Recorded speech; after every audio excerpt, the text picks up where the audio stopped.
Salut à toi et bienvenue sur HTA Acte en anglais, la chaîne pour que toi, lycéen, étudiant ou jeune diplômé, tu puisses rattraper le temps perdu en anglais. Alors bonjour à tous, aujourd'hui on va enchaîner avec les 13 verbes les plus connus. Donc on va faire ça sur 3 jours parce qu'en une vidéo ça aurait été un peu long.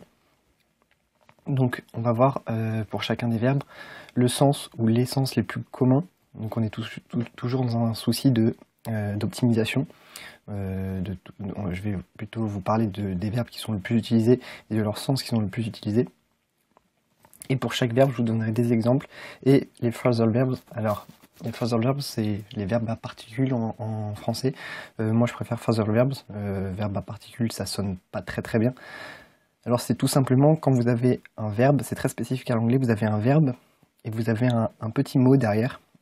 With, back, in, out, around, along. Et ce petit mot sens change, excusez-moi, le sens du verbe. Et c'est ça qui rend la chose difficile. Vous avez un verbe, vous mettez un mot derrière, ça veut dire autre chose, vous mettez un deuxième mot, ça veut dire encore autre chose.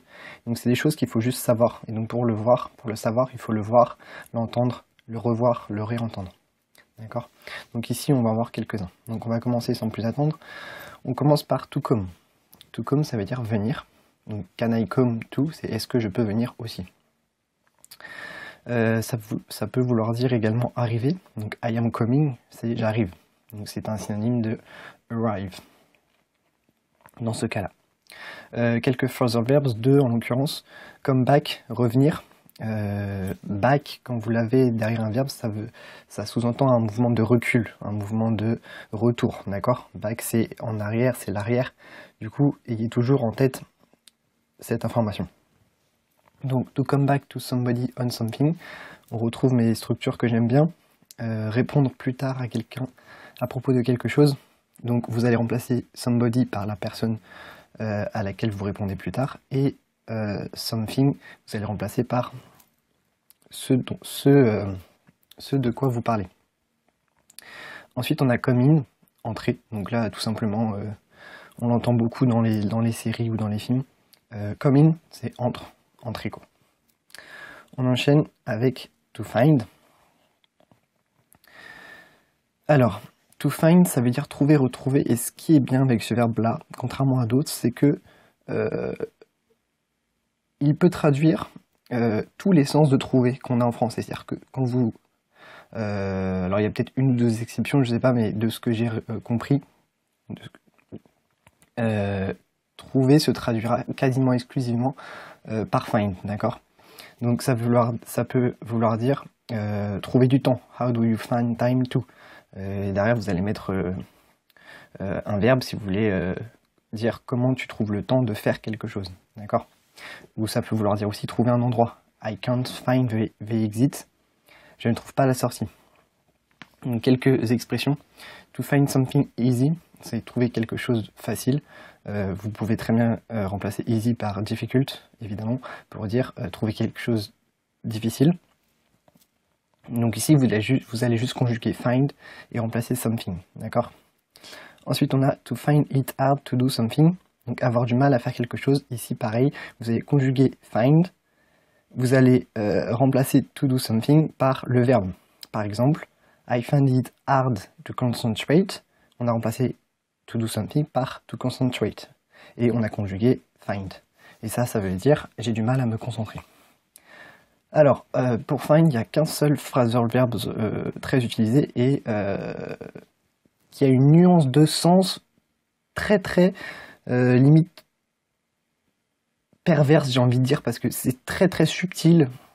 Donc je vais essayer de voir ça avec vous. Donc c'est find out, to find out. Donc autant find, c'est trouver quelque chose physiquement, autant find out, ça va être plus dans l'idée, c'est trouver quelque chose de non physique après un effort de recherche. Donc c'est plus le sens de découvrir en fait. Par exemple, vous allez dire I'm determined to find out the truth. Je suis déterminé à trouver la vérité.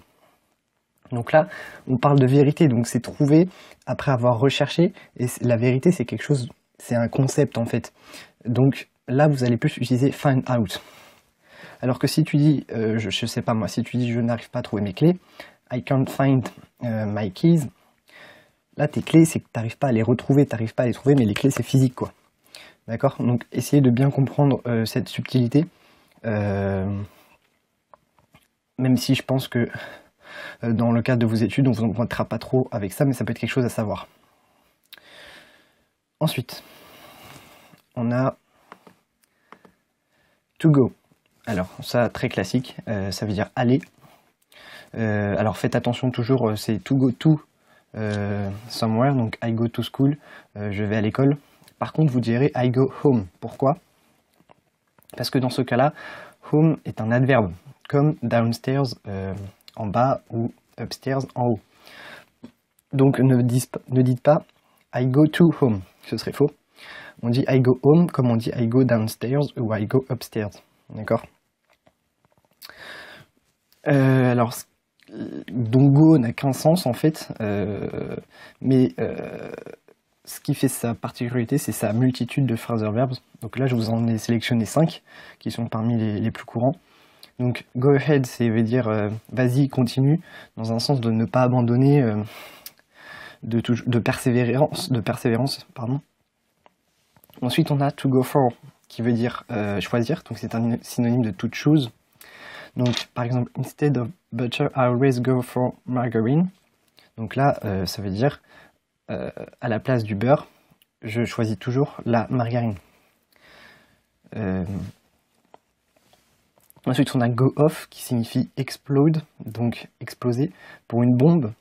Donc attention, petite particularité niveau prononciation.